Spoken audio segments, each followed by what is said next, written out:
Lideramos el camino de la opinión pública y buscamos que la cultura del debate alcance consensos y soluciones a los problemas de nuestro país.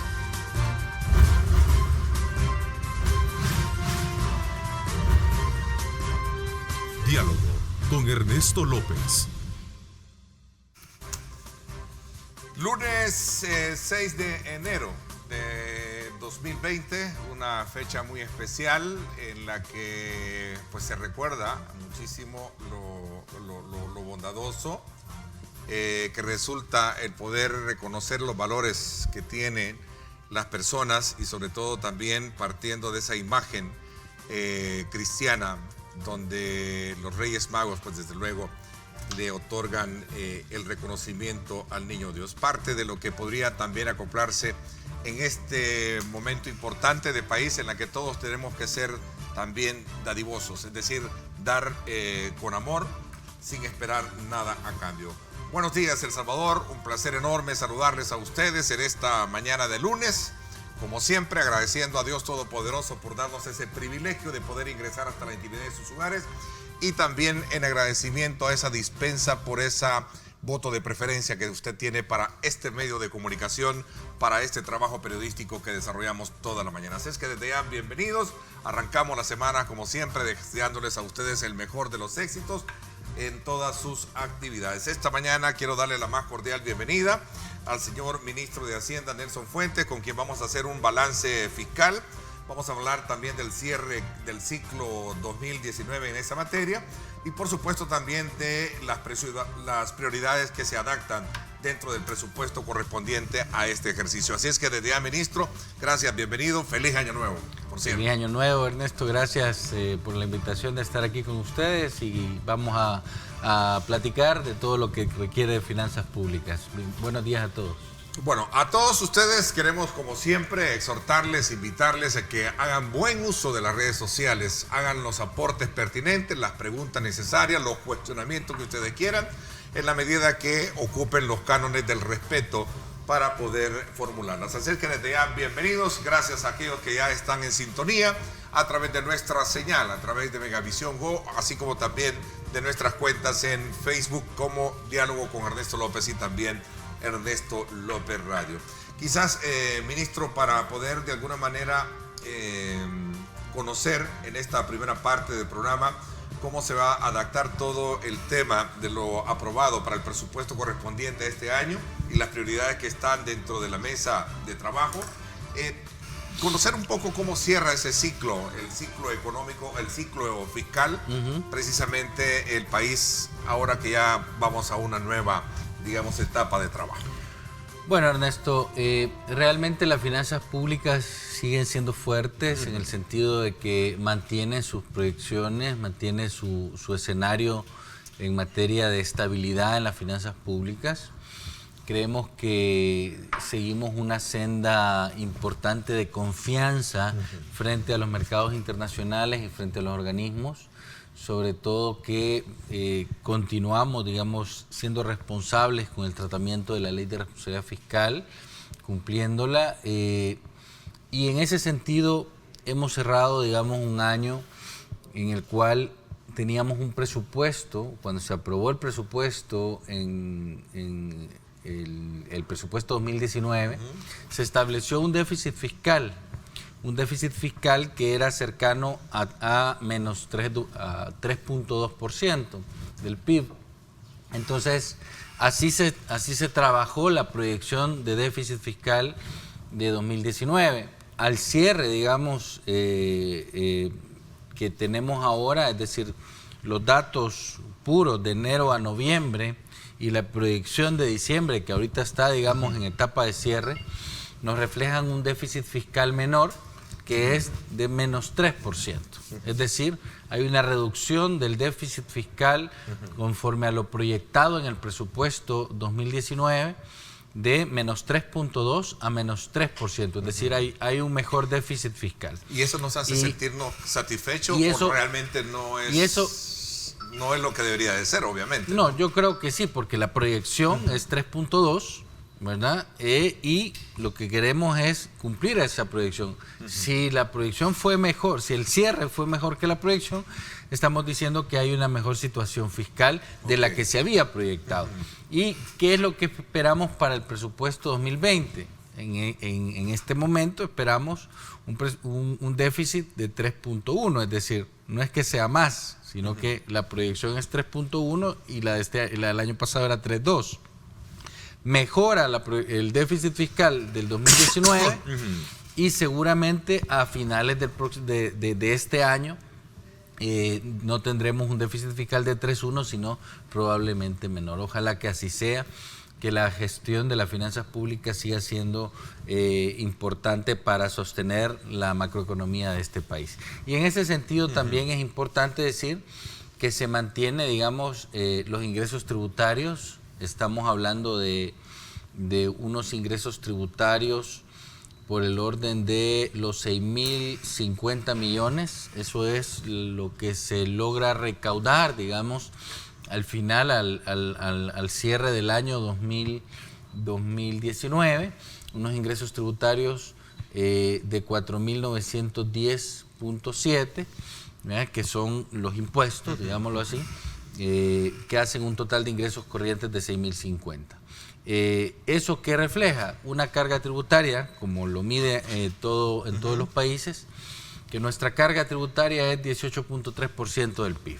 Entonces, estamos, digamos, manteniendo la proyección de ingresos que tenemos. Tenemos unos gastos corrientes de 5.760 millones, de los cuales remuneraciones y bienes y servicios son 3.908.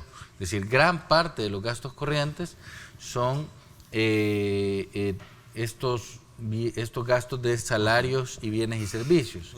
De ahí le vienen los intereses netos, que son 985 millones los que se gastaron en el ejercicio 2019 en pago de intereses, y las transferencias estaban en 867. Esos son, digamos, el balance fiscal del año 2019. Cerramos con una deuda de 70.4% del PIB. Esto corresponde, digamos, a la dinámica de la economía. Y aquí entramos a otro pedacito, Neto, claro. Y es qué tan importante es la influencia que tiene la economía en la situación fiscal. Y prácticamente es la base, digamos, con la cual se debe medir las finanzas. Y por eso es importante reconocer que en el tercer y cuarto trimestre hubo un repunte leve, pero un repunte leve de la economía que nos dio que efectivamente podamos cerrar con una economía alrededor del 2.3%. Y ese 2.3% es exactamente lo que nosotros teníamos proyectado y que esperamos que la base del presupuesto de 2020 es 2.5 se cumpla. ¿Ya? Entonces, que creemos que va a ser más, que creemos que la inversión privada y la inversión pública debe repuntarse en este año, y por eso el feeling tiene que ser muy fuerte, para que no solo generemos un crecimiento del 2,5, sino que eso tengamos un crecimiento mucho mayor. Ministro, este tema de poder hacer los ajustes pertinentes en materia fiscal y ver cómo se puede robustecer precisamente ese brazo importante económico para desarrollar toda una agenda del gobierno, se da desde luego bajo este esquema de aprobación en diciembre, y también junto a otras, digamos, a otras medidas aprobadas, como por ejemplo este tema de la amnistía fiscal. ¿Cómo esto de alguna manera también se sumó a ser motivo de discusión y polémica a la hora de la aprobación? ¿Qué impacto tiene esto dentro de esta visión? Bueno, primero estratégica hay que aclarar, Neto, que yo no quiero que la población trate este tema de amnistía, ¿no? Porque amnistía a mí sinceramente no el término no es muy acogedor. No me gusta en el sentido técnico, ¿no? Esta es una ley que promueve GANA, PDC y PCN, en la cual se buscaba facilitar el cumplimiento voluntario. Y creo que eso es lo importante, es decir, cualquier persona natural, cualquier persona jurídica que tenga que tenga, digamos, un retraso en su presentación de una declaración, que no haya cumplido con un pago a tiempo, vaya a Hacienda y que se le facilite el cumplimiento voluntario. Eso es lo importante. Okay. Entonces, de tal manera que en este ejercicio fiscal puedan acercarse los contribuyentes y poder cumplir con esa deuda que tiene con el fisco, ¿no? Ok, y qué bueno porque entonces, no lo habíamos conversado y ahora que arrancamos será bueno conocerlo y despejar esa duda, ¿no? Entonces, esto lo que hace es que nos genera una proyección adicional de ingresos. Esa proyección adicional de ingresos, que se estima más o menos en 100 millones, lo que establece es una reducción de la brecha de financiamiento del presupuesto. ¿Qué es eso? Es que antes necesitábamos, digamos, 700, 800 millones de financiamiento, 755 para ser exactos, 755 millones para financiar el presupuesto y ahora se requieren 645 millones. Eso implica que hay ingresos adicionales que van a mejorar la carga tributaria, hay ingresos adicionales que van a mejorar el balance primario, que es el indicador de sostenibilidad de deuda pública de El Salvador, hay ingresos adicionales que van a mejorar el déficit fiscal y hay una disminución de la brecha de financiamiento del presupuesto a 645 millones, con lo cual hay una disminución también de la necesidad de deuda pública que El Salvador tiene que adquirir para poder tener unas finanzas públicas sanas. Entonces, eso es, digamos, al final lo que nos lleva. El presupuesto, digamos, se cierra en 6.426 millones, o sea, se mantiene el presupuesto, pero sí hay, digamos, una disminución en los ingresos del presupuesto. En los ingresos corrientes del presupuesto hay un aumento, pero en la deuda hay una disminución. Ahora se mantienen las prioridades, Neto, y eso es importante, ¿no? A eso quería llegar. Las prioridades se mantienen desde el punto de vista de que se aprueba un presupuesto que prácticamente la variable es poca, de la que se presentó a la hora de entrar en la discusión y la aprobación en la Asamblea Legislativa, ¿cierto? Yo creo que hubo un buen análisis. Debo felicitar a las fracciones políticas que trabajaron por avanzar, digamos, en el presupuesto. ¿Todas en este caso o hubo excepciones? Yo creo, Neto, que año nuevo, trabajo nuevo, digámoslo así. Yo espero que haya un esfuerzo por parte de las fracciones por avanzar positivamente en El Salvador. Y que se hayan tenido experiencias positivas, ¿no? Hay que seguir disminuyendo la polarización política. Creo que es un año electoral que puede ser difícil para todos, pero yo creo que hay que avanzar, hay que tener un poquito más de madurez política y razonar que todo lo que hagamos va a ser por el bien del país, por el bien de los salvadoreños, de las salvadoreñas, que todos queremos construir, que todos queremos que haya, así como hay un puente, digamos, que inauguró la ministra Chichilco, ¿verdad?, que haya inversión, infraestructura en El Salvador, que todos queremos que haya mayor confianza, que haya menor niveles de violencia. Yo creo que hay que avanzar, ¿no? Es decir, creo que es importante que se reconozca que el país tiene una oportunidad muy grande por crecer y que vale la pena hacerlo ahora, porque de lo contrario podemos pasar 30 años más estancados. Claro. Y creo yo que no se vale, ¿no? Fue un buen ejercicio entonces en el entorno de buscar esa nueva forma de hacer política. Yo reconozco que hubieron diputados que trabajaron mucho, fracciones que trabajaron mucho. El presidente de la Comisión de Hacienda, pues el diputado Vázquez, Lupito, que tanto aprecio se le tiene, el diputado Reyes, el diputado Donato Vaquerano, el equipo de fracción de la Comisión de Hacienda, digamos, los diputados en particular trabajaron mucho, hicieron muchísimas preguntas del presupuesto, avanzamos en cuánto eran los salarios, quiénes tenían incremento, quiénes no, dónde estaban los seguros, dónde estaban los seguros médicos, los seguros de vida, dónde estaba el incremento de educación, dónde estaba el incremento de la PNC, dónde estaban los $100 de bonos, tantas preguntas que avanzamos en el diálogo, que creo yo que fueron enriquecedoras para todos, ¿no? Es decir, ¿por qué? Porque eso les da también herramientas a todos los que estudian el presupuesto para poder analizar de una forma más objetiva, propositiva, el análisis presupuestario. Y por eso nos llevó a esto, ¿no? Es decir, a que hubiera un segundo presupuesto, un primer presupuesto de la administración Bukele, que se aprueba con mayoría calificada, que se aprueba con deuda pública. Creo yo que es importante porque el presupuesto es la principal herramienta de política económica en todos los países en el mundo. Y a eso vamos, porque ahora es a partir de esa valoración que bien usted hace, ministro, ahora vamos manos a la obra.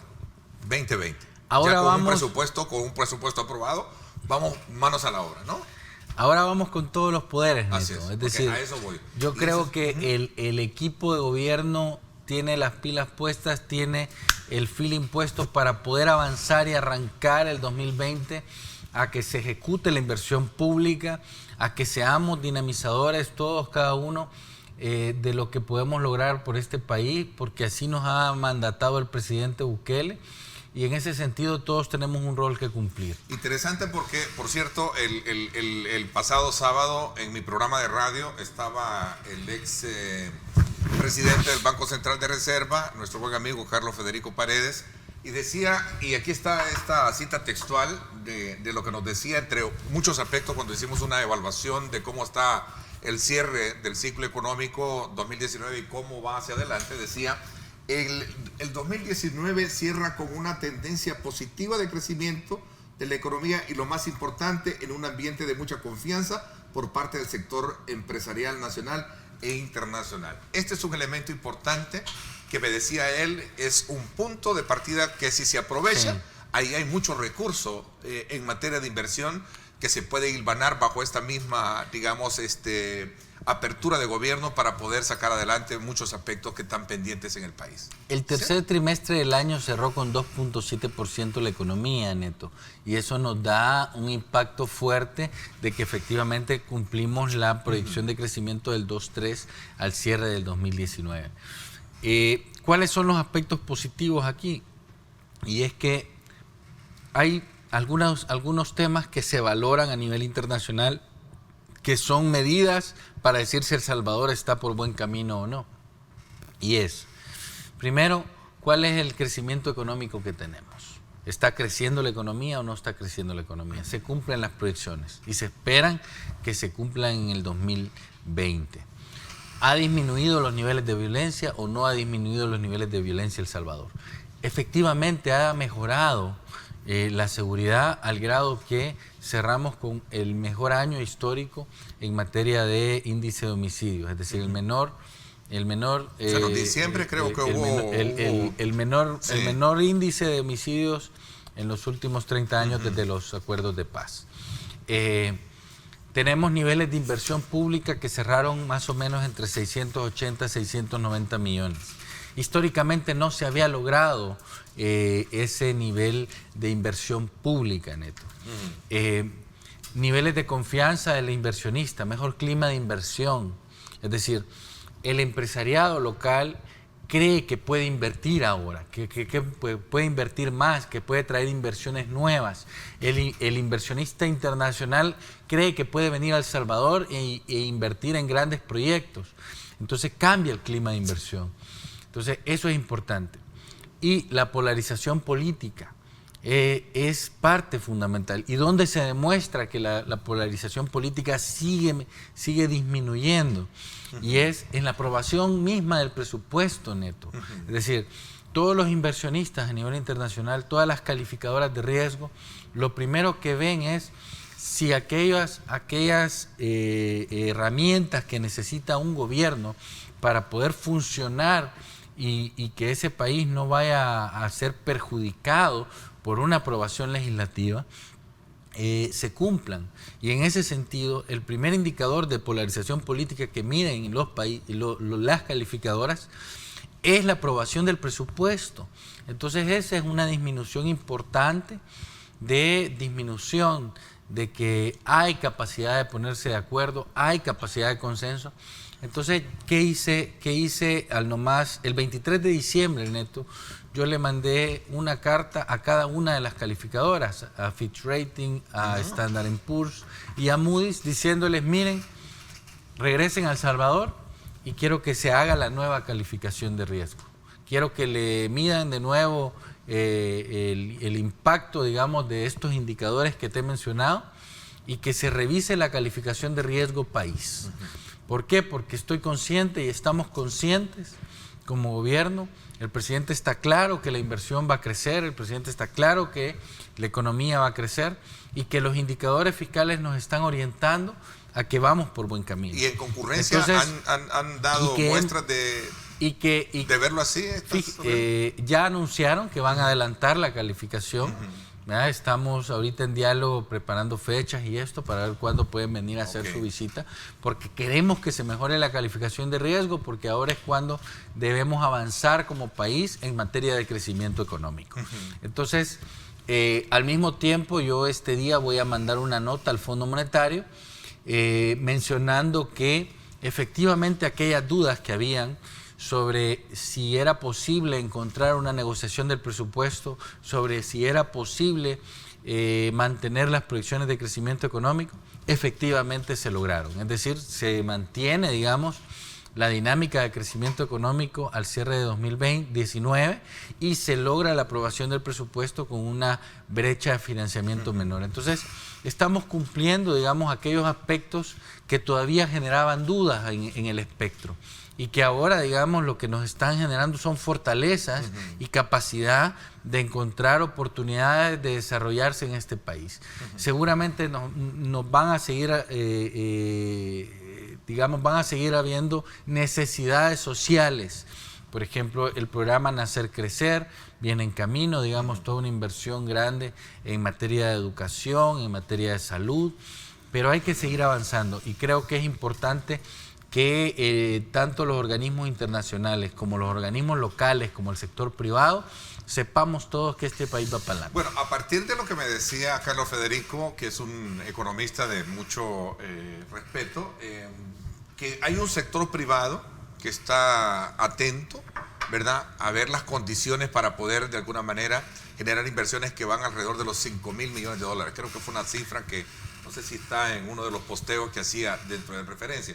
Y me encanta esta mañana, y lo digo con muchísima franqueza, ministro, porque qué bueno es arrancar la semana con esa buena noticia, ¿no? Que ya las calificadoras, los organismos internacionales están abiertos y atentos a poder de alguna manera ser consecuentes con lo que se está haciendo en el país. Sí, Yo siempre he dicho una cosa, y valga el comentario, cuando se plantean temas importantes en este programa, nos llena de mucha satisfacción saber de que las cosas se están haciendo bien. Nosotros no concurrimos con el chambre, ¿verdad?, para poder ganar adeptos y poder estar acá atentos al programa, sino más bien de poderles plantear elementos propios que a cada quien le sirvan para construir su propia lectura. Y por esa razón es bien importante lo que me está diciendo.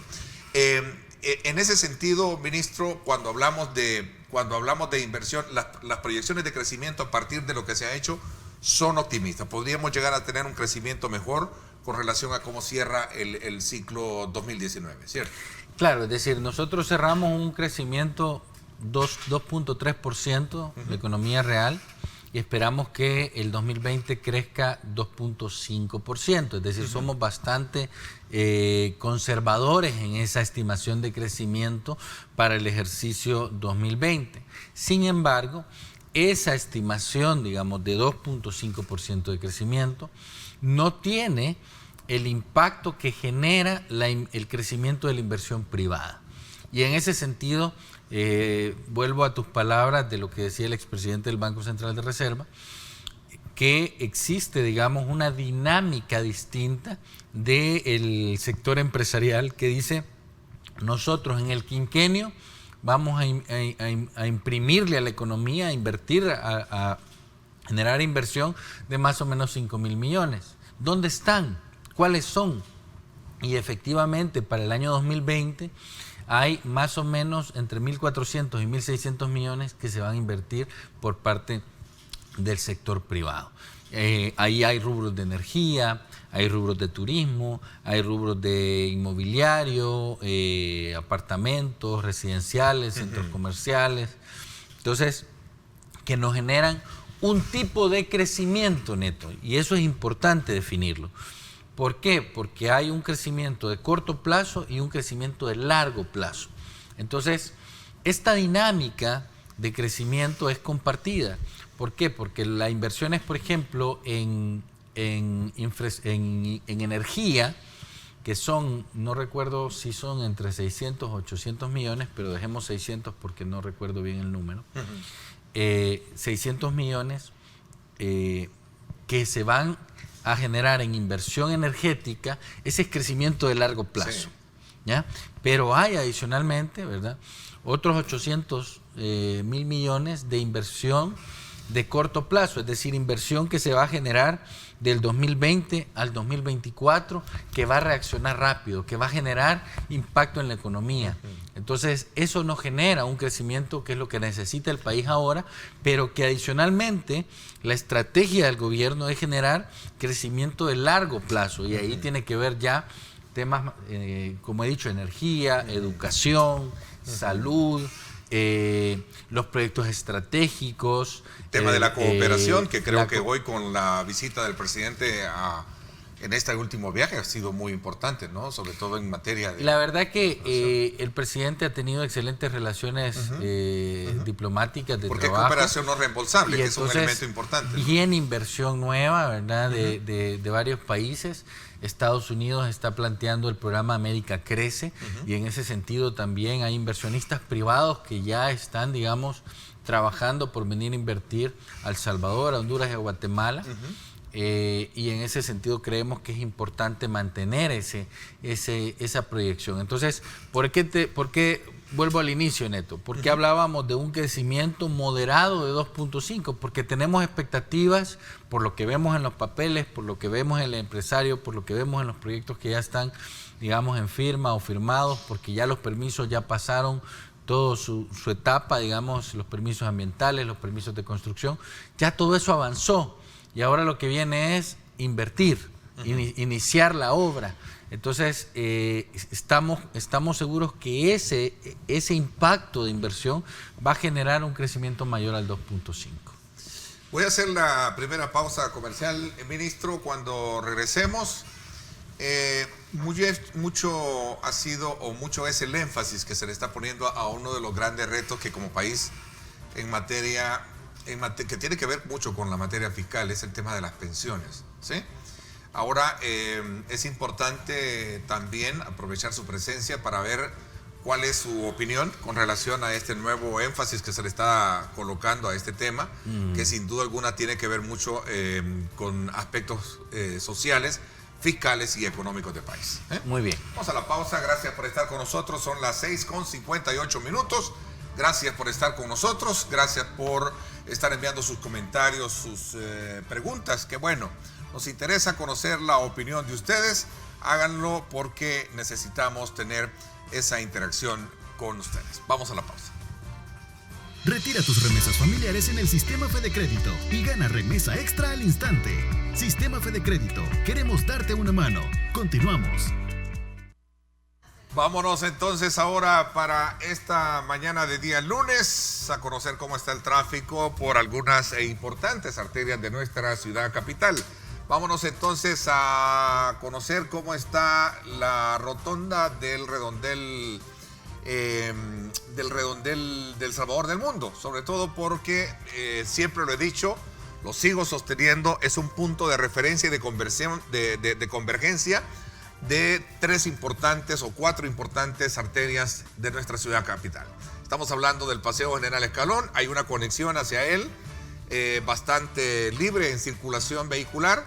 También allá el sector que corresponde a el Boulevard Constitución, la conexión que va hacia la avenida Manuel Enrique Araujo y también ya tomando como referencia hacia el oriente lo que sería la Alameda Roosevelt. Ahí está un buen punto de referencia para que usted, si piensa salir a esta hora, 7 de la mañana en punto, gracias a Fede Crédito, pues ahí tiene esta buena opción. Vamos y regresamos al menú de imágenes para que podamos también otros puntos de referencia. Vámonos hasta el Boulevard Constitución. Vámonos al Boulevard Constitución a esta hora para conocer un poco el ingreso que se tiene del norte a sur en la conexión hacia lo que sería el sector de la avenida Sisimiles, el semáforo ahí, pues prácticamente a esta hora, 7 de la mañana en punto, usted tiene prácticamente despejada esa vía para que pueda desplazarse ya sea de norte a sur o viceversa. Así es que vamos de nuevo a otra imagen, gracias a Sistema Fedecrédito a esta hora de la mañana. Vámonos entonces ahora hasta la Jerusalén Norte para que usted tenga de primera mano también cómo está la Jerusalén Norte. Sí, hay carga vehicular, es normal encontrarla a esta hora de la mañana cuando se trata de ver que usted se desplaza desde el sector del Boulevard, desde el sector de el Maferrer, Redondel Maferrer, hacia el norte, es decir, del norte a sur.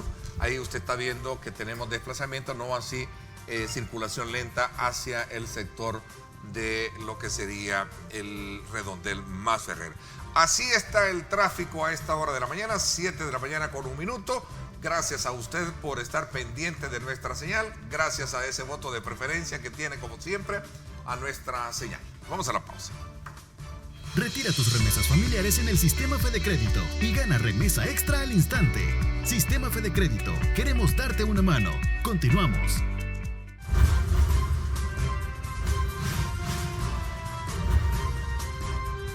Diálogo con Ernesto López.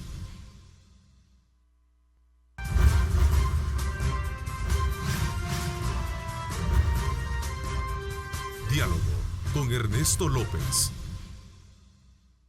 Bueno, gracias nuevamente. Voy a aprovechar a propósito de estos temas que estamos tomando como punto de referencia con el ministro de Hacienda esta mañana, también para poderlos ampliar hoy a las 6 de la tarde, Grupo Radial Megavisión y su programa en directo con Ernesto López Radio, a través de 107.7 Fuego, estará conversando con el presidente de la Asamblea Legislativa, Mario Ponce. Vamos a hablar acerca de ese balance legislativo y sobre todo también de las proyecciones que se tienen para este año, sobre todo en materia de leyes que están pendientes. Una de ellas es el tema de pensiones, que es el punto de referente que hemos estado hablando con el ministro, o vamos a hablar, así como también de otros que están ahí en la agenda legislativa. Así es que desde ya no se pierda hoy a las 6 de la tarde sintonizar en directo con Ernesto López Radio por 107.7 Fuego, estación de Grupo Radial Megavisión y su plataforma diversificada, para que usted tenga de primera mano los diferentes productos periodísticos de opinión que le estamos ofertando para que usted pueda construir su propia lectura de cómo está el país y estos temas que presentamos, ministro.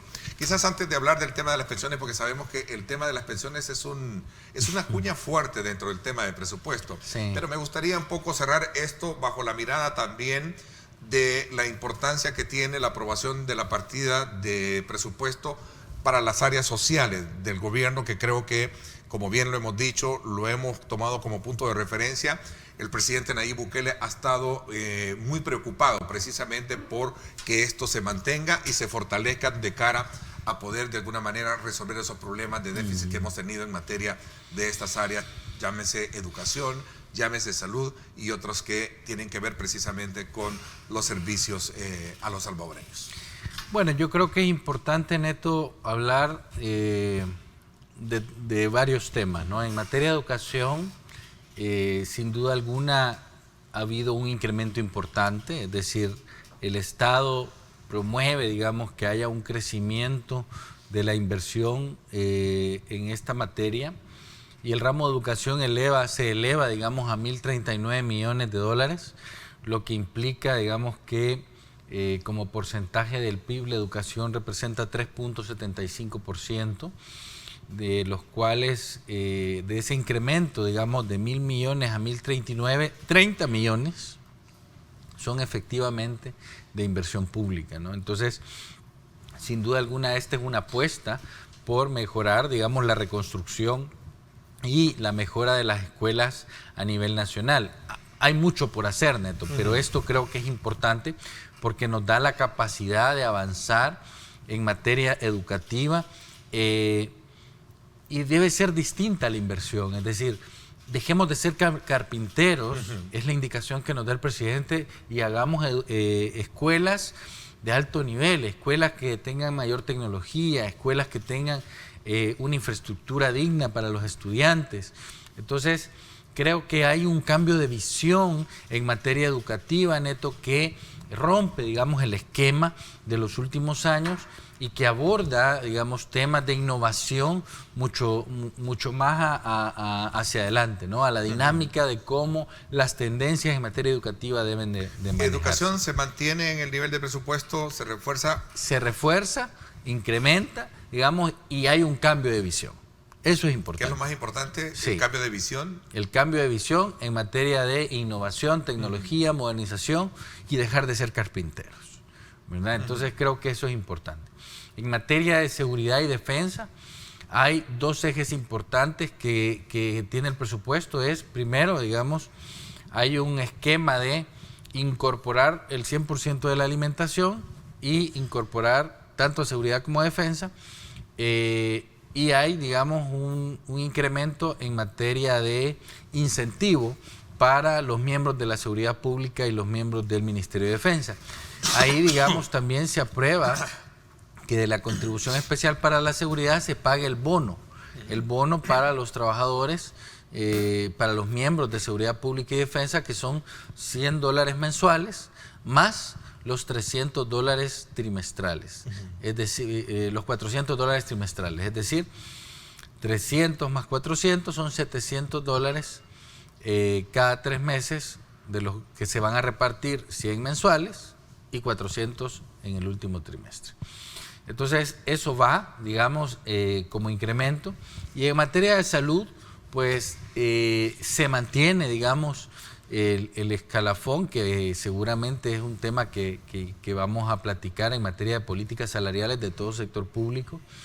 Se mantiene, digamos, se está desarrollando el préstamo del Ministerio de Salud, que lo que trae consigo son nuevos hospitales, nuevas clínicas, y hay recursos destinados también para mejorar la red hospitalaria y las unidades de salud. Y sobre todo el abastecimiento. Me gustó mucho conocer la postura que asumió en un balance de año que hizo el Colegio Médico. Hay un incremento, efectivamente. Que sí avaló sobre el tema del abastecimiento de medicinas, sí. Y dijo, sí, están casi en un 100%, no sé si casi o 100%. Y es que realmente en los primeros 6 meses de esta administración se avanzó mucho en que no le faltaran medicamentos a los hospitales, y creo que eso era básico, ¿no? Entonces, el esfuerzo que ha hecho el Gabinete de Salud junto con la comisionada presidencial, creo que fue bastante bueno, porque creemos que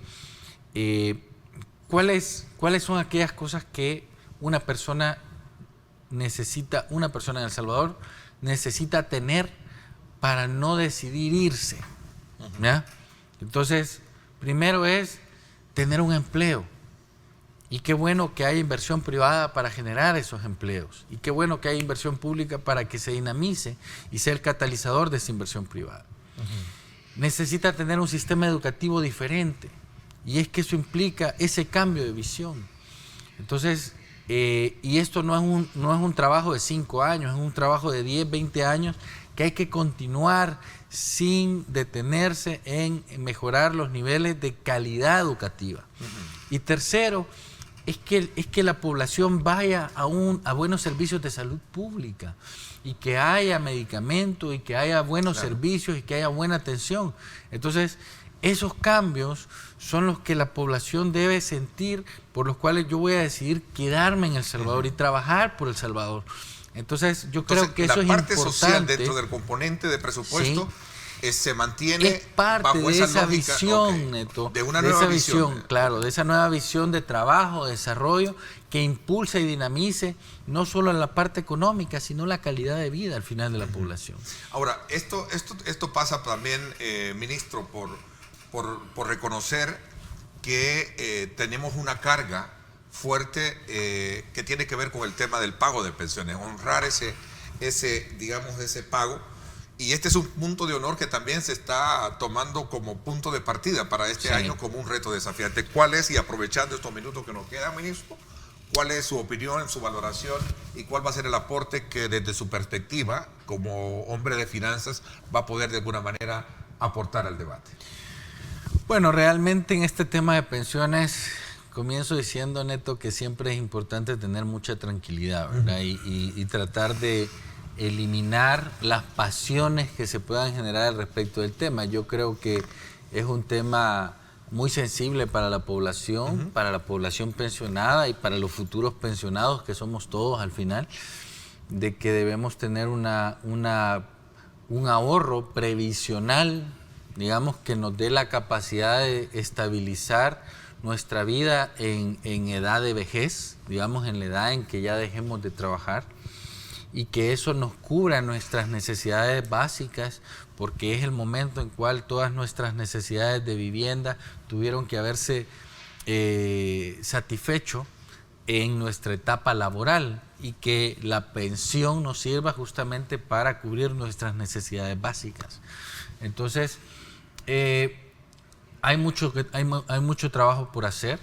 Sin duda alguna, una reforma de pensiones tiene que llevar un punto de vista social importante, pero ese punto de vista social importante, Neto, debe saberse valorar despacio, con buena letra, porque todo aquello que genere un incremento en el gasto público seguramente va a necesitar una fuente de ingresos, Neto. Y entonces el equilibrio en el sistema presupuestario, en el sistema previsional o en el sistema de pensiones debe mantenerse.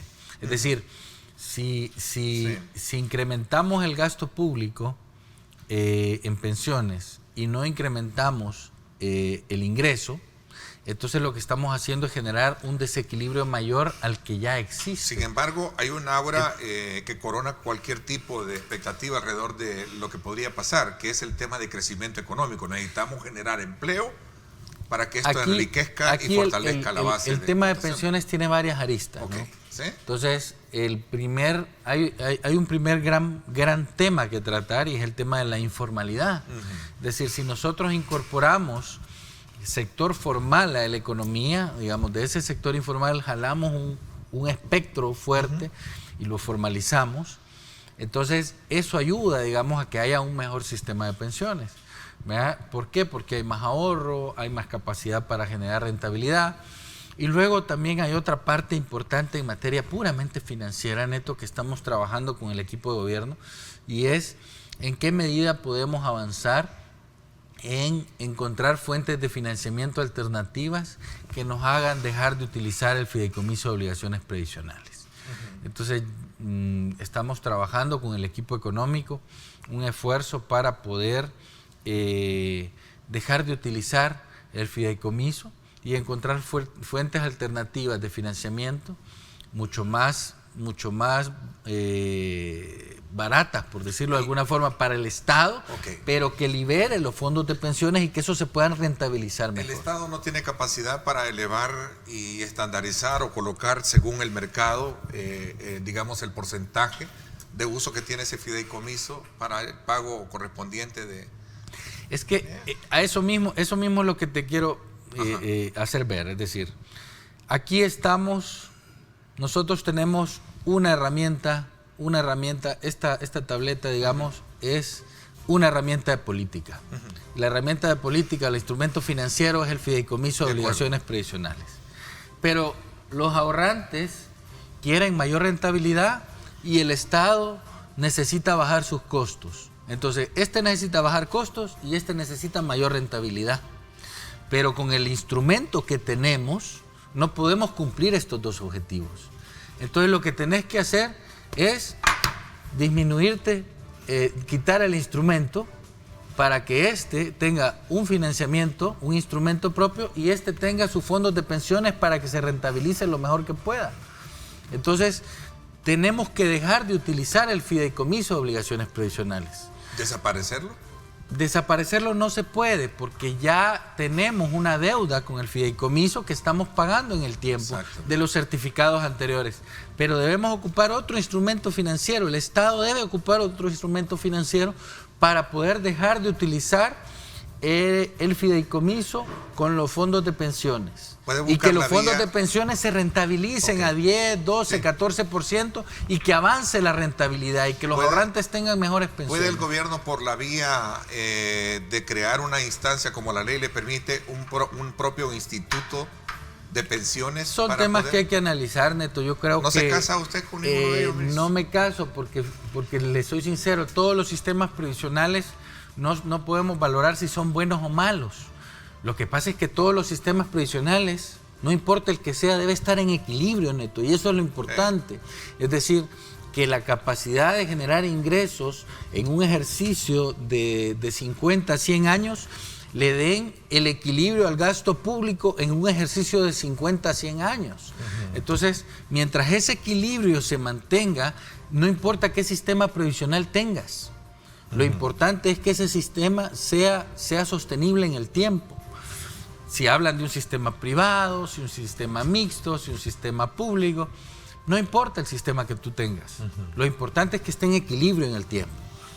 Ok, el tiempo se me fue. Confieso, ministro, que siempre es de mucho beneficio conversar con usted y medir los alcances que tiene precisamente esa proyección de país y de cara a conocer las finanzas del Estado y sobre todo también el cumplimiento de todas aquellas proyecciones que hay a partir de la ejecución del mismo. Así es que le agradezco muchísimo que nos haya permitido abrir la semana con un tema que es de mucho interés y, como lo digo siempre, aportamos a que cada quien saque de ella las verdaderas indicadores que le permitan construir su propia lectura de los temas serios, porque son temas serios los que abordamos acá en este programa, para que puedan, desde luego, tener una mejor visión del país. Así es que muchísimas gracias por habernos acompañado. Gracias, Neto, a ti por tu invitación y gracias a todas las personas que, como siempre, tienen la amabilidad de escucharnos. Muchas gracias. Muchísimas gracias. Me voy a la pausa comercial. A ustedes gracias por estar con nosotros. Cuando regresemos, nos acompañan dos diputados de la Asamblea Legislativa, Raúl Beltrán Bonilla y Mario Tenorio. Vamos a conversar sobre el tema de la Ley de Reconciliación Nacional. Vamos a hablar también de algunos indicadores sociales como seguridad pública y, por supuesto, lo que está, digamos, por entrar en los próximos días, que sería ya una actividad de carácter preelectoral. Vamos a hablar de esos y otros temas. Recuerde, estamos a través de @diálogo21, @Neto López Radio. Son las dos cuentas en Twitter disponibles para que ustedes participen formulando sus comentarios y preguntas.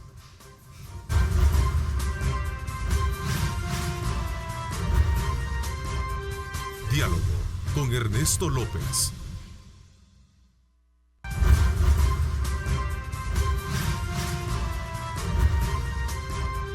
Diálogo con Ernesto López. Bueno, gracias nuevamente por estar con nosotros. Seguimos aportando, dándole ese aporte necesario que el país, como toda democracia, también requiere para conocer los diferentes ángulos de los temas que ciernen a propósito con temas como los que este día vamos a abordar en esta segunda parte. Pero antes quiero decirle que cuando piense en protección, Moto Action es su mejor opción. Moto Action es precisamente la mejor alternativa para que usted pueda tener de primera mano todos aquellos instrumentos necesarios y viajar con mucha seguridad. Así que cuando piense en protección, Moto Action es su mejor opción. Quiero darle la más cordial bienvenida al diputado Mario Tenorio del Partido Gana. Gracias por acompañarnos, diputado. Feliz Año Nuevo a propósito. Muchas gracias, Ernesto. Un saludo de Año Nuevo a toda tu teleaudiencia y es un gran gusto estar compartiendo en esta mañana también con don Raúl Beltrán. Así es, nuestro buen amigo Raúl Beltrán Bonilla también. Gracias por estar con nosotros. Muchas gracias, Ernesto, por la invitación. Feliz Año Nuevo. Feliz Año Nuevo. Para usted, para toda la teleaudiencia, para don Mario, un excelente compañero en el Pleno, y aquí estamos listos para lo que usted ordene, mande, disponga y quiera. Los veo bien frescos. Frescos, lúcidos para comenzar una buena actividad de trabajo para este año, ¿cierto? ¿Ah? Sí, descansaditos. Hay muchos temas que quedaron pendientes, hay muchos desafíos también por delante, ¿no? Claro, claro. Cuéntenme un poco. Sí, definitivamente. Ahora, por ejemplo, ya en unos minutos tendremos el desarrollo de la Comisión de Legislación y Puntos Constitucionales. Comentarte, Ernesto, que nos queda ya nada más 2 artículos para efectos de concluir la ley especial sobre el desplazamiento forzado, que lamentablemente es una situación en la que hemos tenido retraso. Sin embargo, ya casi concluíamos durante el pasado mes de diciembre. Lamentablemente no pudimos tener sesión de la comisión el día lunes, exactamente hace 15 días, porque se convocó a sesión plenaria, pero sí, efectivamente, este día vamos a hacer un esfuerzo por concluir dicha ley y contemplar la posibilidad de presentarla al Pleno Legislativo este próximo jueves. Y también vamos a anunciar, voy a hacer una propuesta para que el 20 de enero, es decir, de ahora en 15 días, podamos llamar al señor Fiscal General de la República para que nos pueda brindar su informe con relación a la ley especial de escuchas telefónicas, que esto se hace año con año durante el mes de enero, pues, y ahora lo vamos a anunciar para efectos de tener al señor Fiscal General de la República con nosotros en unos 15 días analizando temas que conciernen al desarrollo y al cumplimiento de dicha normativa. Ahora, de alguna manera este tema del desplazamiento tiene que ver con el tema de la seguridad en el país, ¿no? Claro. Obviamente. Me encantó, y digo me encanta desde el punto de vista de sentirme qué bien por el país, porque iniciando el año, pues hay buenos indicadores en cuanto al control de homicidios, aunque no sé qué opinan ustedes al respecto. Bueno, la realidad es que uno lo percibe en el terreno. ¿Qué percibe? Bueno, en primer lugar, la tranquilidad, aunque quedan ahí resabios abundantes, porque esto no es de la noche a la mañana que se va a terminar. Sí. Acuérdense, por ejemplo, que cuando terminamos el conflicto, tenemos 27 años y vienen todavía resabios de remanentes desde hace 27 años. En el tema de la delincuencia, que ha mutado, que no es fácil, es mucho más, más fácil, valga la repetición, la movilidad de los delincuentes que en una época de guerra de guerrillas. Es decir, el adversario va con su fusil, con su mochila, lo detecta la población, los ojos del ejército, de la policía o la inteligencia están encima. Aquí es el sentimiento popular el que le está diciendo al 911, mire, aquí tenemos problemas, aquí hay dificultades y no se va a erradicar. Uno tiene que ser optimista, no pesimista, porque nada menos ayer por la tarde, cuando anunciaba el señor presidente que había habido un fin de semana con 0 homicidios, usted va a escuchar personas, y no digo de lo general del ciudadano, sino algunas personas, digo, intelectuales, empresarios, no, eso es mentira, eso es para decir, no le ponemos el optimismo, claro, no le ponemos la gana, somos a veces tan pesimistas, y digo, mire, aquí hay 2 escenarios, los que venimos arrastrando este lastre, que no es fácil, y los que quieren no ver más allá de la vuelta de la esquina. Entonces hay que ir luchando contra ese pesimismo, poniéndole optimismo. Claro, detrás de todo eso hay una percepción real, la economía, el tema del desarrollo, el progreso, el tema de la escolaridad, el mismo tema de la seguridad, que sea garantía para todos. Es decir, muchos queremos una Suiza, ¿verdad? Claro. Pero ¿a qué costo? Es decir, hay que valorarlo, y lo bueno hay que aplaudirlo, lo malo hay que señalarlo, en el sentido de que tenemos todos, creo, y es una filosofía muy personal, creo que tenemos que juntar todo el esfuerzo de todos los sectores para poder hacer De manera concreta, el trabajo de ustedes se ve, o el aporte de ustedes se ve con la aprobación del presupuesto y las partidas que se dieron para el plan, ¿no?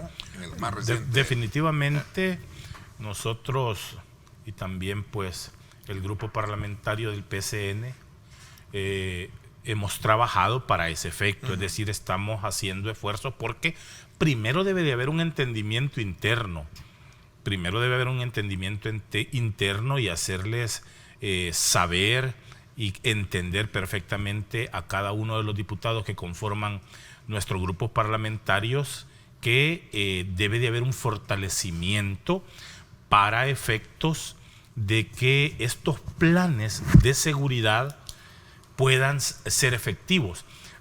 algunos diputados los he escuchado criticar y negar sus votos con fundamentos que a mí me parecen inconsistentes. Recordémonos, Ernesto, que pues parte de la seguridad conlleva situaciones colaterales, ¿verdad? Y también directas como la prevención, por ejemplo, ¿verdad? Y colaterales como aportar o fortalecer económicamente otros rubros que directamente vendrán a beneficiar el tema de la seguridad en el país. Pero nosotros nos sentimos muy optimistas, el país va caminando por un mejor rumbo y ese tema definitivamente que fue el primer tema, el tema prioritario dentro de los planes de acción del presidente de la República, ha tenido el acompañamiento decidido y unánime por parte de nuestros grupos parlamentarios, porque creemos de que esa circunstancia va a ser el punto de despegue para que nuestro país pueda caminar de mejor manera. Y eso de que se reporta el primer día del año sin ningún homicidio debe de ser motivo, como decía Raúl Beltrán Bonilla, como un punto de partida para inyectarle mayor optimismo, porque es un problema que nos ha venido acechando fuertemente en los últimos años. Han pasado más de 20 años. Y con ese gran flagelo. Con ese flagelo todos los días, todas las noches, el drama de los desaparecidos. Bueno, ya se ha integrado una comisión de la cual, pues, gracias a Dios formo parte. Vamos a comenzar a trabajar esta semana en el tema de los desaparecidos. Y desplazamiento también, ¿no? Que desplazamiento es la ley forzoso. En lo personal estamos trabajando el caso de un ex embajador que fue privado de libertad y asesinado durante el conflicto. Todos esos hechos que vienen a juntar todo un esfuerzo en beneficio del país. No en beneficio de personas, instituciones o partidos, sino que soy un convencido que si no le entramos, que si no empujamos la carreta todos, bueno, no la vamos a sacar del fango. Así de fácil. Bueno, voy a hacer una pausa para tener tiempo y hablemos de la ley de reconciliación, que tiene que también, en algún momento, hilvanando lo que acaba de poner de ejemplo hoy en día, tiene que ver mucho con el tema de lo que sucedió, ¿no? Ya perdimos 6 días. ¿Sí? Ya perdimos 6 días. Vamos a hablar de eso cuando regresemos. Vamos a la pausa. Gracias por estar con nosotros. A usted que nos sintoniza a través de nuestra señal, a través de Diálogo Ernesto López en Facebook. Estamos ahí, búsquenos en Ernesto López Radio también, para que ustedes puedan tener de primera mano y compartir con sus contactos nuestra señal. Aporten, den desde luego esos insumos pertinentes para poder desarrollar todo nuestro trabajo también acá en los estudios. Vamos a la pausa. Gracias por estar con nosotros.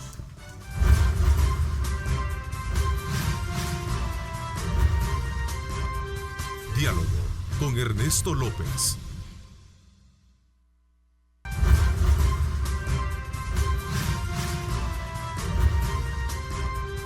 Diálogo con Ernesto López. Bueno, gracias nuevamente por estar con nosotros. A ver, el tema de la reconciliación es una de las grandes prioridades para este año, no solo por el hecho del trabajo funcional que debe tener el órgano legislativo, don Mario y Raúl, sino más bien porque también hay un punto sentencial en todo esto, y hablo de fechas, para poder tener de primera mano lo que significa.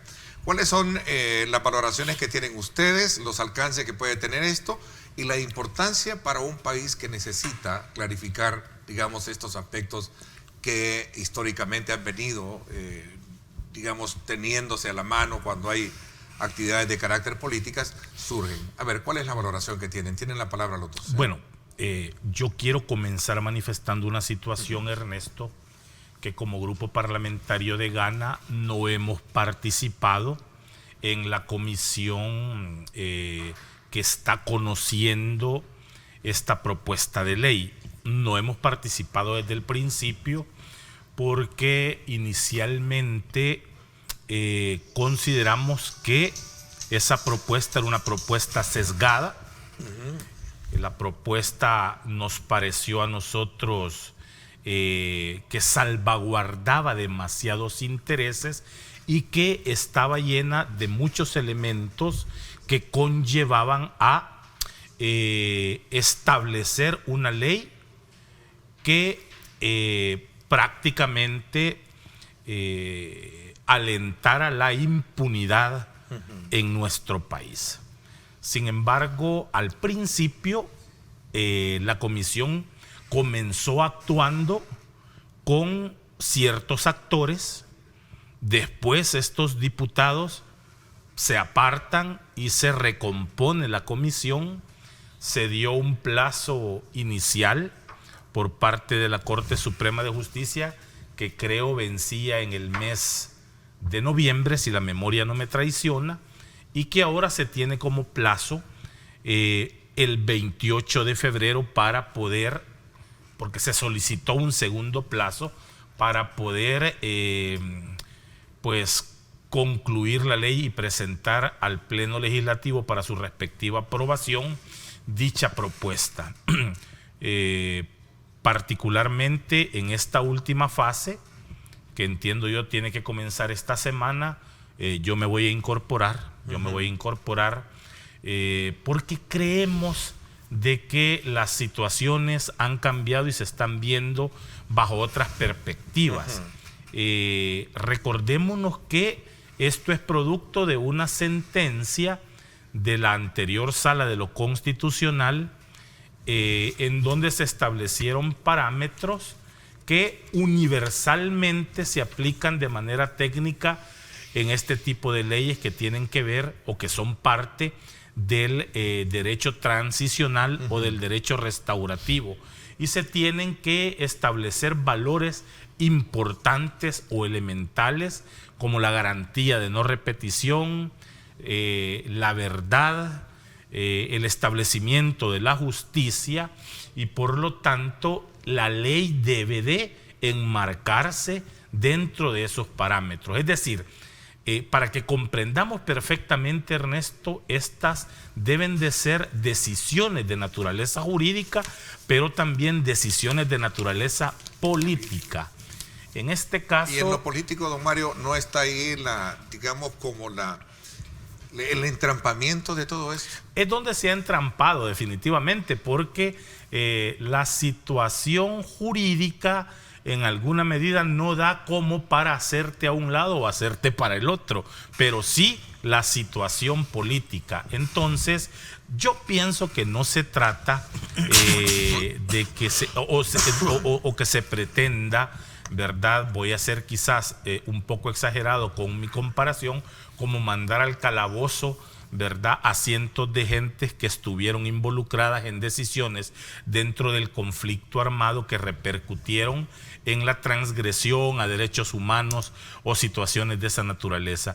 Sí hay que desarrollar un esfuerzo de manera equilibrada, hay que desarrollar un esfuerzo de manera que las personas que son responsables, y por sobre todo no cargar los dados a un solo a un solo sector, porque definitivamente en el conflicto armado hubo violaciones a los derechos humanos y perjuicios a comunidades, tanto por parte del ejército como por parte de la guerrilla. A ver, Raúl Beltrán Bonilla, si esta ley se aprueba, usted es periodista, hemos corrido también a lo largo de estos años en esto. Ya caminamos algo. Hemos caminado un poco.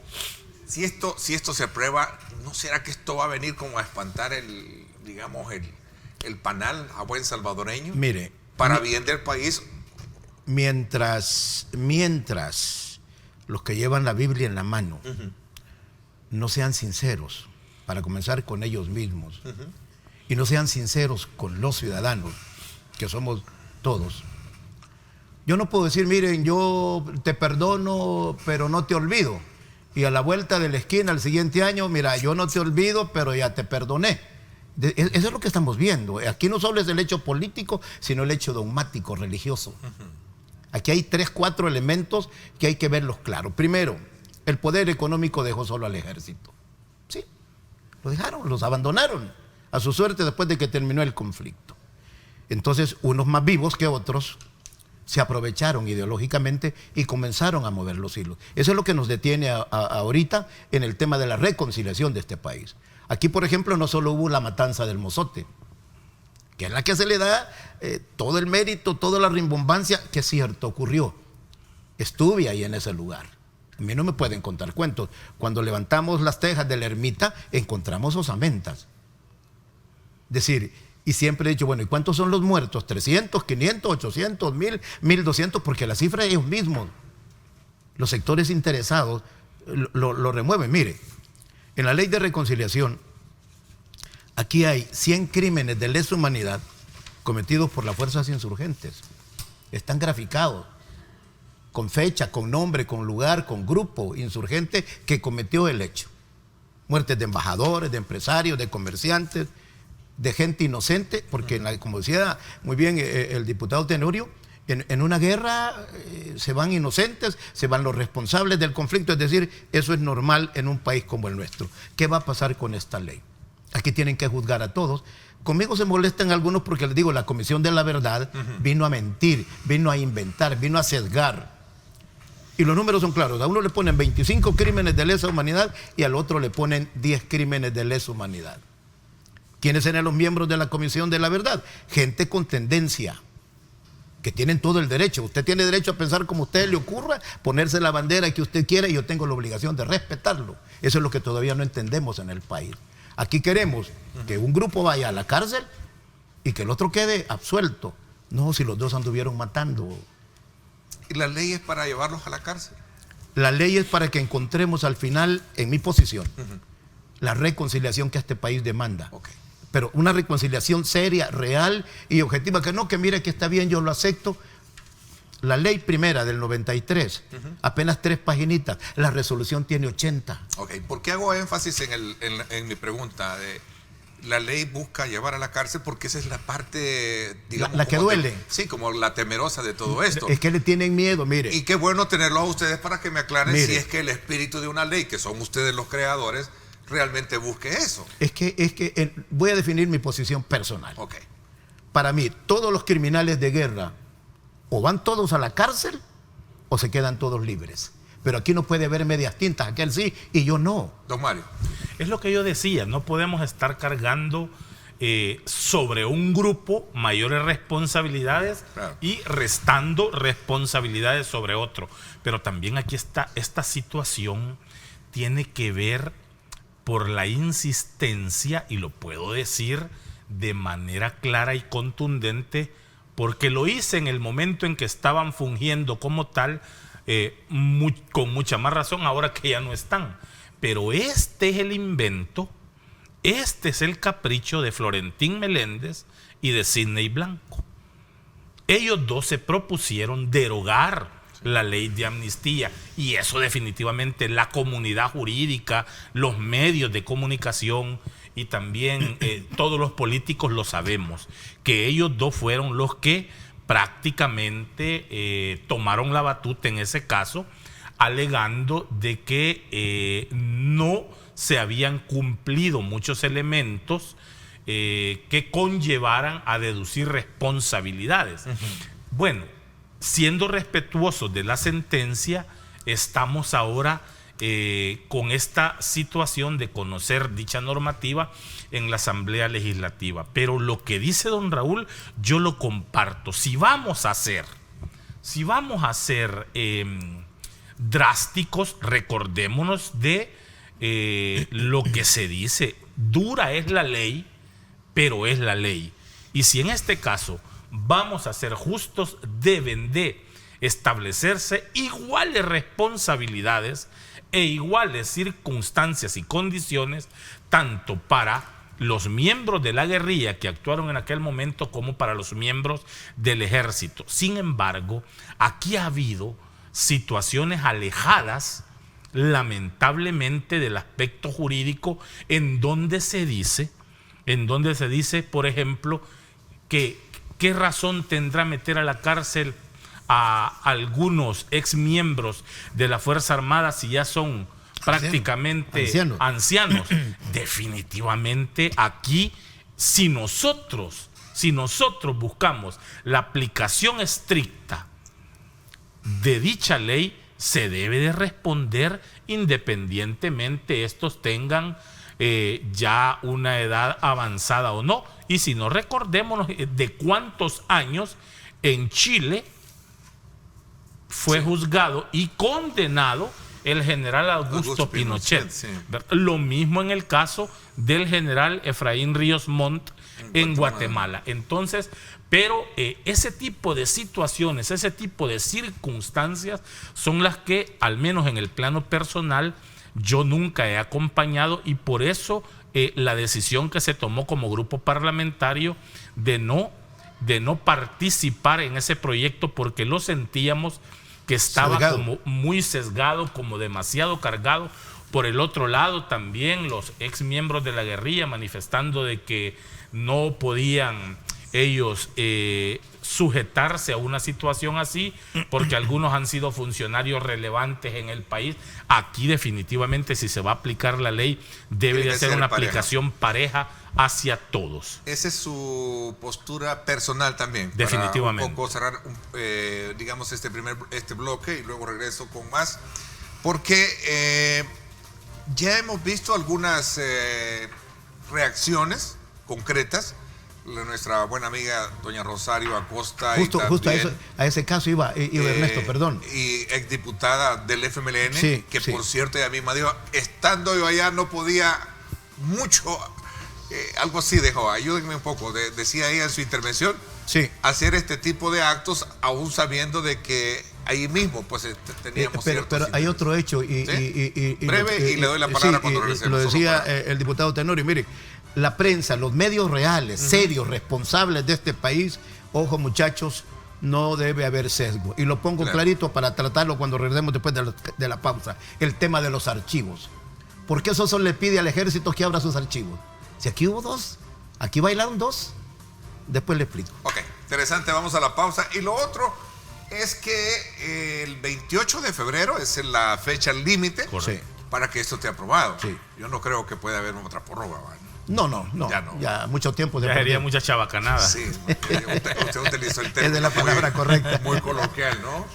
Vamos a la pausa. Gracias por estar con nosotros. Feliz lunes a aquellos que nos sintonizan y a aquellos que van con mucho optimismo, con mucha energía a trabajar. Así es, El Salvador lo merece. Vamos a la pausa.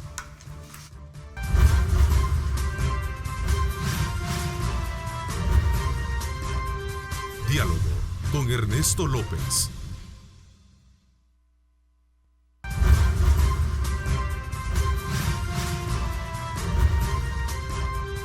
Diálogo con Ernesto López. Bueno, gracias nuevamente por estar con nosotros. Continuamos en esta conversación con el diputado Raúl Beltrán Bonilla y Mario Tenorio. Y sobre todo poniendo en perspectiva las consecuencias, los objetivos, consecuencias o el impacto que esto tiene, la nueva ley de reconciliación que se ha propuesta crear a partir de un ultimátum que la misma Sala de lo Constitucional diera, que es el 28 de febrero, ¿no? Para este año está definido ya. Incluso había algunas contradicciones porque lo último decía improrrogable. Improrrogable. Pero partiendo, yo fui de la opinión y soy de la opinión que el 28 de febrero, tempranito en la mañana, hay que ir a entregar lo que se tenga. Allá que valore la sala. Lo que ocurre, Ernesto, es que aquí hay una serie de movimientos y a mí no me van a vender guacalitos pintados, ¿verdad? O me van a traer espejitos. Aquí vino la Comisión Interamericana de Derechos Humanos. ¿No se va a llegar con un documento solo por salir del compromiso? No. Mira, aquí hay documentos claros. Yo le voy a mencionar, por ejemplo, uno. Es secuestrado el licenciado Roberto Poma, presidente del Instituto Salvadoreño de Turismo. El cadáver de Poma fue abandonado el 25 de febrero tras el pago de un rescate de $20 millones. No obstante, ya había sido ejecutado. Responsable, Ejército Revolucionario del Pueblo. Estado del caso, impunidad. Voy a contarle otro. Es secuestrado la empresaria Elena Margarita de Churato, Fuerzas Armadas de la Resistencia Nacional. Resultado o estado, impunidad. Y cualquiera de los que usted me pregunte, de los 100 que tengo aquí, que está graficado, está certificado, con información, día, hora, fecha, grupo, responsable y estado del caso. Y ese documento que usted tiene me parece que es bastante contundente. La realidad es que... ¿O es público? ¿O es público? No, todavía no se ha hecho público. La información hasta cierto punto es pública, obviamente es parte de la discusión. Es que todos lo sabemos. Claro. Todos lo sabemos. Por eso le digo, cuando escucho el caso de doña Rosaria Acosta, quien le mando un saludo y mi respeto, es una mujer valiente, claro, una revolucionaria contundente en este país. Es que usted tiene que respetar los principios ideológicos o la acción personal, pero no por eso vamos a ponerle el sesgo, como algunos compañeros de la prensa lo hacen. Por eso le hablaba anteriormente del tema de los archivos. Exigimos que abran los archivos de la Fuerza Armada. Bueno, ¿y los archivos de los otros? ¿Qué onda aquí, como dicen los muchachos? Aquí hay archivos de los dos. Entonces presentemos los archivos, quién ordenaba, quién mandaba, quién determinaba. Y usted puede ver este documento, por ejemplo, cualquier hoja que se nos ocurra. Fue asesinado el ministro de Educación, doctor Carlos Antonio Herrera Rebollo. El asesinato se lo atribuyen las FPL el 22 de mayo de 1979. Estado, impunidad. Esto no es crimen de lesa humanidad. Un hombre desarmado, ministro de Educación, revolucionario inicial, hombre de la democracia cristiana. Y usted ve en estos 100 casos total y absoluta impunidad. Pero no oigo a David Morales, ex procurador de los derechos humanos, hablar y condenar de este caso. No oigo que diga, mire, abran los archivos del extinto grupo guerrillero. No, hablan los del Ministerio de la Defensa. No, aquí si no le jugamos limpio al país, y esta es la gran oportunidad que tenemos para encontrar la reconciliación y la verdad de los hechos, hablemos. Pongan todos los casos. ¿Quién ordenó? ¿Quién fue el intelectual? ¿Quién fue el material? Aquí están. Y la Fuerza Armada tiene lo mismo. El caso emblemático, que es el que nos tiene aquí, el tema de los jesuitas. Ellos eran ideólogos del sector de la izquierda. Claro que eran ideólogos.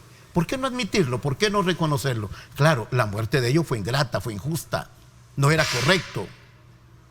Pero no por eso también vamos a decir, hombre, miren, aquí todos hemos andado rezando, hemos andado, y perdónenme las señoras, con el estandarte de las hijas de María. No, no es cierto. Aquí mataron los dos grupos, hicieron ejecuciones los dos grupos, hubo destrucción de los dos grupos. Bueno, ustedes y yo lo vivimos. Entonces, ¿qué hacer en este caso? Encontremos el camino donde todos, de verdad, se olviden, ¿no? Porque perdonar es imposible. Pero olvidemos y entonces entrémosle al país con una ley que sea para todos.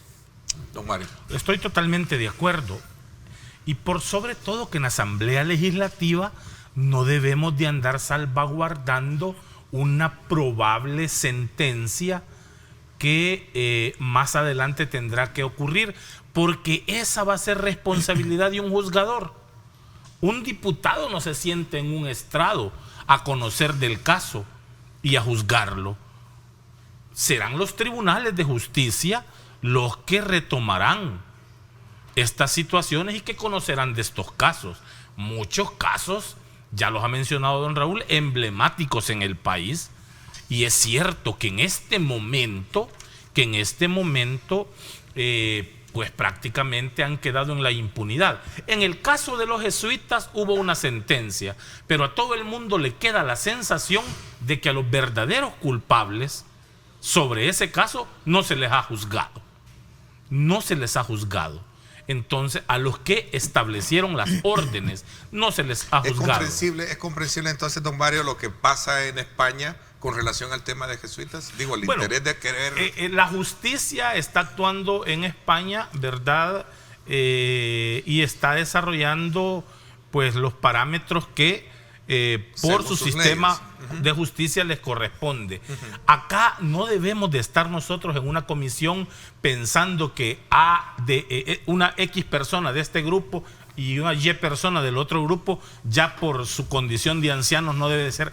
No, esa situación no nos corresponde a nosotros, porque si esto lo aprobamos tendrán que conocerse muchas situaciones y muchos casos para los que se debe de requerir ya sea un impulso oficioso por parte de la Fiscalía, ya sea una denuncia por parte de un ciudadano afectado, como ya estamos conociendo el caso de la ex colega diputada Rosario Acosta, puede cualquier persona, cualquier persona natural puede presentarse a los juzgados y será un juzgador, será un juez de derecho el que va a actuar y que va a conocer según las consideraciones o las normas que en la Asamblea hayamos aprobado. 28 de febrero, ¿no hay vuelta atrás? No hay vuelta se atrás. va a presentar, como decía Raúl Beltrán, un documento para cumplir con lo que... No hay vuelta atrás, y yo ahí sí acompaño la preocupación y las expresiones del actual presidente de la Asamblea Legislativa, el diputado Mario Ponce, que ha manifestado que va a ser uno de los temas con los que pues definitivamente él va a estar pendiente de que los diputados podamos salir a tiempo con esa responsabilidad. Yo creo que no debe de haber marcha atrás. Al 28 de febrero ya debe de estar aprobada la ley. Al 28 de febrero ya debe de haber sido aprobada por los diputados de la Asamblea Legislativa esta ley, y así pues someterla al proceso de formación de ley. Esta pasará por el conocimiento del presidente de la República y al final pues se tendrá que conocer y hacerse obligatoria su aplicación. ¿Hay votos para la aprobación? ¿Se necesitan sin...? No, 43 votos. Son 43 votos. 43 va. Se tienen los votos sin necesidad entonces de... No, va por la concurrencia. ¿O no se trata de votos? No creo, porque si realmente hay no buena intención, sino si hay fe de corazón, la ley sale y debe salir. Es una obligatoriedad, es una responsabilidad que tiene la Asamblea misma, y allá el ciudadano que juzgue quiénes votan y quiénes no votan. Es decir, esto debe ser juzgado, aplicado al principio mismo de los derechos humanos, o todos en la cama o todos en el suelo. Les agradezco muchísimo que nos ayuden ustedes a enriquecer temas de país con el aporte que cada uno tiene desde su propia trinchera, como usted dice, ¿verdad? Desde su propia luz. Y por esa razón a nosotros acá en Grupo Megavisión nos sentimos satisfechos de colocar siempre temas serios, sin ningún tipo de sesgo, sin ningún tipo de ataduras. No tenemos razones para poder atacar a alguien en particular, ni mucho menos a otro, a X o Y persona. Así es que nosotros, conscientes de la labor que tenemos para poder aportarle al país, al mundo, los diferentes ángulos, como el tema que creo que vamos a estar muy atentos para saber el curso por la sensibilidad que tiene, cuál va a ser. Don Mario, gracias por haberme acompañado. Muchas gracias, Ernesto, gracias por la oportunidad, y termino pues deseándole un feliz y próspero año a toda tu teleaudiencia. Muchísimas gracias a nombre de ellos. Gracias. Muchas gracias, Ernesto, por la invitación, amigos salvadoreños. El primo Raúl Beltrán. Muchas gracias, primo. No, la verdad, juntémonos, unámonos, luchemos por un país, vale la pena por las nuevas generaciones. Gracias, buen día. Muchísimas gracias a usted, como nuevamente les he dicho, conscientes de nuestra labor responsable, seria, de poderles llevar a ustedes temas de su interés. Los espero en radio hoy a las 6. Gracias, pásenla bien, y como siempre recuerden lo más importante, amar a Dios sobre todas las cosas. El futuro es imaginar, es pensar en grande. Prepárate hoy, estudia en la UFG y amplía tus oportunidades. UFG, tecnología, innovación y calidad. Lideramos el camino de la opinión pública y buscamos que la cultura del debate alcance consensos y soluciones a los problemas de nuestro país.